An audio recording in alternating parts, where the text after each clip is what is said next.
What's going on, guys? We have the patch notes for patch 11.5 for Teamfight Tactics, and let's take a look at the preview first, tentative changes. So right off the bat, when I saw this a couple days ago, I was like, they're buffing Statikk Shiv, they're buffing Morellonomicon. Guess which comp uses that item? Oh, the secret cannon comp that we were playing before. But now everyone knows about it, but I don't know why they buff it afterwards. There's also no Aatrox or Sejuani nerf here, so I was a little curious about that. But luckily, Riot really stepped up their game, because if we look at the new infographic here, for what they're changing, Morello removed from the buff, Keeper's nerfed, and Sejuani is now on the nerf list as well. So even though they didn't touch Aatrox yet, let's still give them a round of applause for adjusting their notes from earlier this week.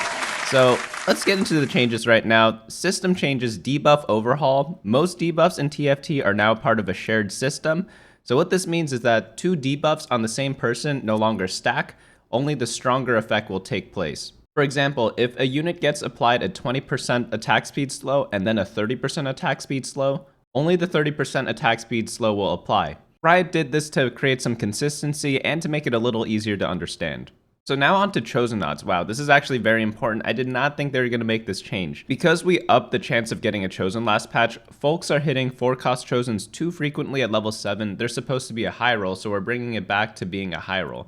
So now on level 7, instead of having a 5% chance to get a 4-cost Chosen, this includes stuff like Olaf Chosen, Tryndamere Chosen, Kayle Chosen, things of that nature.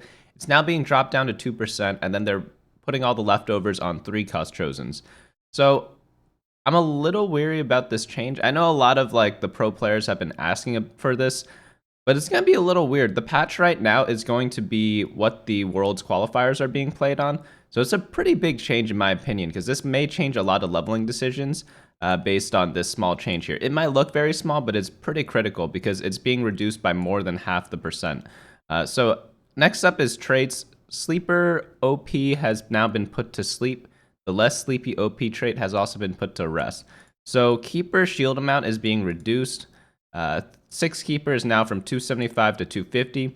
I don't actually think this changes anything, because you guys saw in any of the Keeper videos, right? Like, Kennen gets a 10 billion health shield.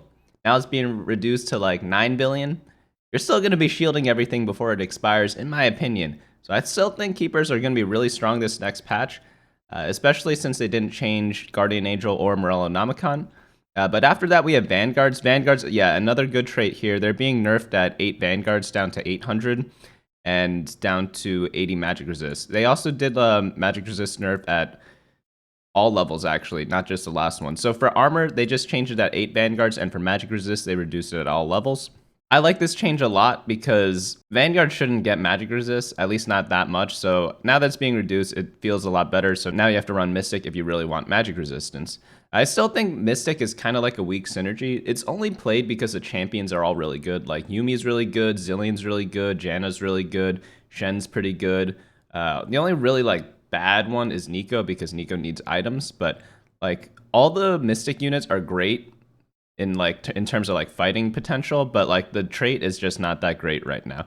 So onto the champions. Tier 1, pretty sure Diana has to be in every patch to fulfill the Lunar Phases fantasy flavor. 1 costs are getting slight buffs to give weaker comps a little love. Wait, I just realized there are no jokes, no raps this time. What's going on? Alright, so Diana's Pale Cascade shield amount is being increased by a lot. Holy cow. Is this what they were at before the nerf? It must be something like that. So Nasus Wither damage is now being increased at 3-star.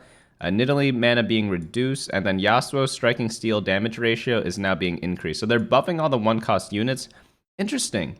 So they killed reroll. Let's not get that past us right now.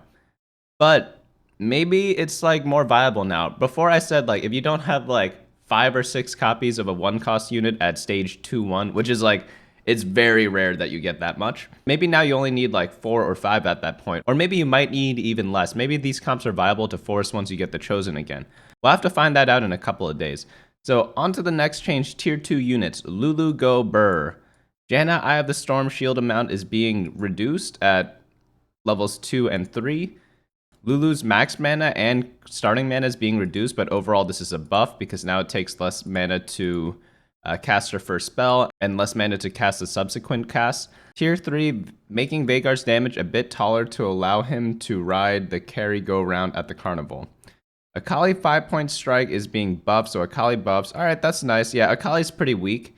You can only play her if you get like extreme high roll and perfect item, which is pretty rare, but it is still a thing. I think some people whip this comp out every now and then when you get an Akali chosen in like the early game and you have the good items for her. That's really the only scenario you're playing this. And then Sivir on the hunt bonus attack damage now being reduced at level 3 Sivir. All right, that makes sense. Yeah, 3-star Sivir was a little too strong. I'm worried if it's not worth going for anymore because she really needed perfect item plus 3-star to really pop off. It was kind of like an Exodia build. Veigar, Dark Blossom damage being increased at all levels, and alright, so they're buffing Elderwoods. Elderwoods were a little weak this patch, so I completely agree with this. Tier 4, Aurelion Soul change allows Trapclaw to cast a second cast. Other than that, this change doesn't impact him much. Alright, so Aurelion Soul with Mage Trait activated now casts his second cast 0.1 seconds later. Morgana removed the magic resist shred from her tooltip, and Sejuani's stun duration is being decreased at level 1 and level 2 and increased at 3-star Sejuani, so that is a pretty decent nerf to Sejuani. Unfortunately, no Aatrox changes here. I think Aatrox is one of the strongest units of this set. Every comp, I don't know if you guys have noticed in like the meta snapshot, bunnymuffins.lol/meta, I'm throwing Sejuani and Aatrox in like all my comps because they're just the best tanks of this set. It's like Adept from last set, but since they buffed Aatrox a lot, it's now Vanguards instead of running the Adepts for your frontline. So tier 5, Samira is a monster with Deathblade but lacks the ability to pull the trigger without it. So now her Inferno trigger deals physical damage in addition to a percentage of her attack damage. Samira's Inferno trigger damage now gets a ratio, and her attack damage scaling is being reduced instead. So I'm guessing this makes ability power more useful on Samira. Now you're not forced to build Deathblade on her, which makes sense. I like this change. Yone Unforgotten mana cost 20 to 10, so they did this to make Yone not as reliant on blue buff. Blue buff is still going to be a good item because he won't have to auto a unit to cast the Unforgotten spell, but if he doesn't have it, he just needs to auto, then he casts his ult again. So overall, I like this change too. Doesn't make him as reliant on blue buff, though I do gotta wonder, like, why are you guys buffing Yone? I don't care if his stats are lower compared to other legendaries, because that's why I'm guessing they're doing this buff, because right now he's more of like a utility champion, which pretty much shreds all armor, and you don't need a Last Whisper if you run Yone because he's going to reduce the armor of all the Vanguards that you're facing. But onto the items, Deathblade starting stacks 4 to 3. Yeah, Deathblade was being built a lot, so that makes sense. Statikk Shiv buffed. This shouldn't really change much. It's like a 10% buff, and since it hits multiple units, it might be like, I think it hits 3 or 4 units, so it might be like 15 or 20 more damage per proc, but it's not that much overall. Maybe it's slightly better in the early game. Trapclaw's missiles now travel significantly faster. You heard it here, folks. Trapclaw now counters Aurelion Soul. All right.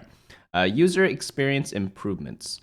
The first 2 changes in this list actually dropped last patch, but they're now here for you to say, oh, I remember that annoyance. The disabled shop during carousel change was shipped in early 11.4b after being scheduled for this patch. The accident occurred moments after one of our engineers mistakenly brought the wrong unit in a ranked game.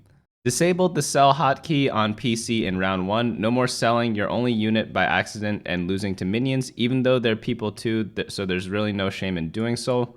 Excluded target dummy from army interfaces both in-game and at the end screen.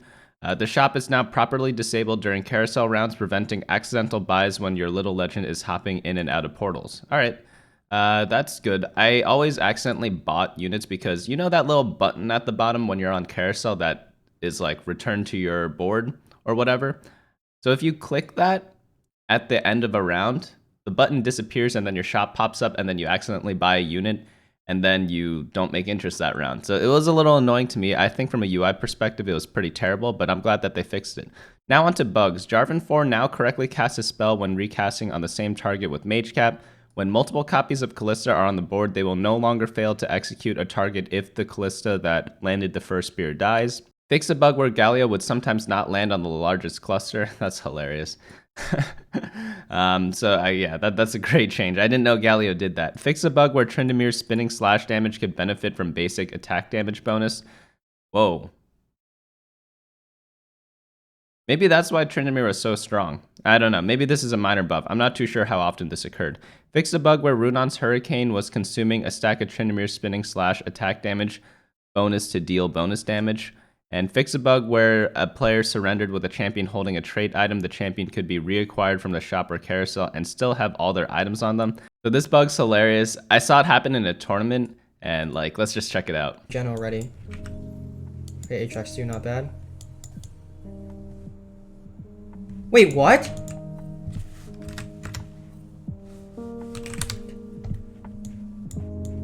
Pretty funny stuff. Like, man, it's just kind of weird. Even the player who got it was so confused.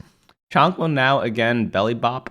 I don't know what that means, but apparently there's some Chonk bugs, and now he doesn't have them anymore. We are aware of a bug reported as error 1141 with the player Bertosaurus and are working on a balance change for the competitive scene. So yeah, guys, if you didn't know, there's a player called Bertosaurus. He went 1-1-1-4-1 in a North American tournament recently.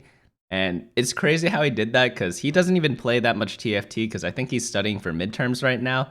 Hilarious overall, but he just completely dominated that tournament. And yeah, you guys can see what he played here. The bug that we talked about before was also from Bertosaurus, so it's kind of hilarious. I guess that's why they were making that joke there. But yeah, for the patch notes, like, I think that the Chosen change is going to be the biggest change of the patch. Keeper nerf, not really doing anything. Sejuani nerf, well-deserved. Sivir nerf, I don't know if I'm going to be playing that much Sivir anymore because 3-star isn't going to be as strong anymore.